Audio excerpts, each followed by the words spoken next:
best to keep it off everyone's radar and thought she'd succeeded. But apparently, retirement hadn't impeded Luke's uncanny access to information.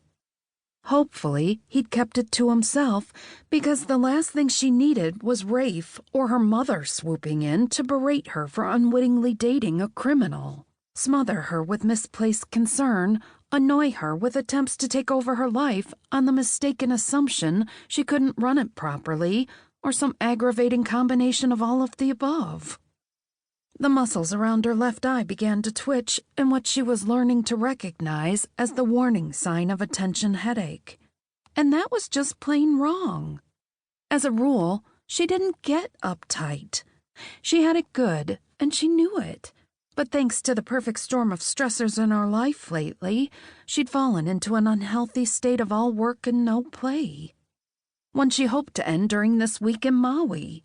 She'd counted on this getaway to recapture her zen. Unfortunately, it seemed 7,000 miles wasn't quite far enough to outrun stress. She needed a distraction. Even as the thought crossed her mind, she turned to search out the shoulders. The ping of a new text sounded, and although she told herself to ignore the interruption, her eyes strayed to her phone. Luke was back. Your brother found someone who makes him happy and strengthens our business. I see no reason you can't do the same. Naturally, because taking St. Sebastian out of the equation would never happen. Her father clearly assumed as much, which is why she was going to end up sacrificing a Saturday night to go on a blind date with a hard-up nephew of the people who'd sold him this hotel. God forbid she'd choose to be with someone who didn't offer some business advantage. But it was the flip side of Luke's assumption that really worried her. God forbid someone want to be with her simply for her. St. Sebastian paid the Templetons a good price for the resort. How did I become part of the deal? A whooshing sound swept the uncharacteristically nasty retort off to Luke, but it left little prickles of guilt in its wake. Jaded as he was, her father loved her. He simply drew no distinction between business and family.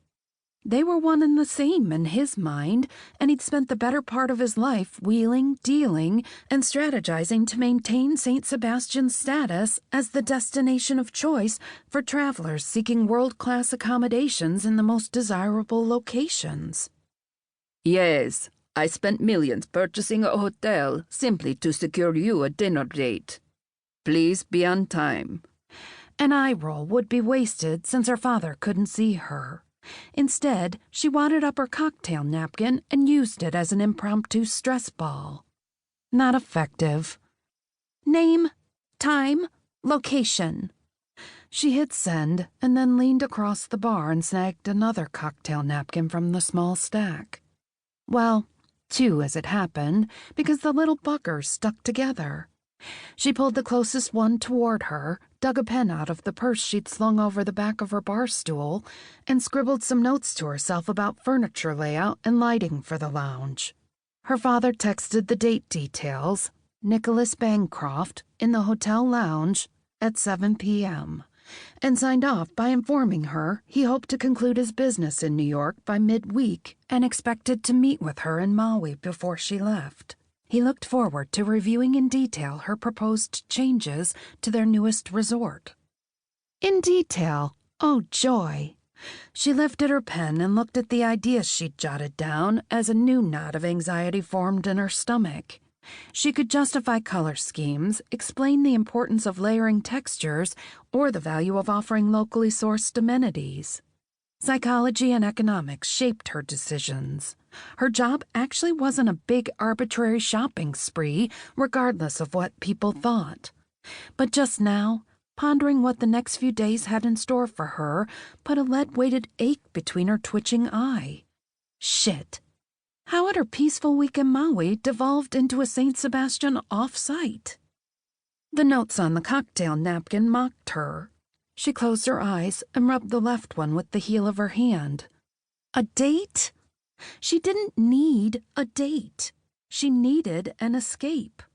A sweaty, stress-relieving night of orgasms with absolutely no questions asked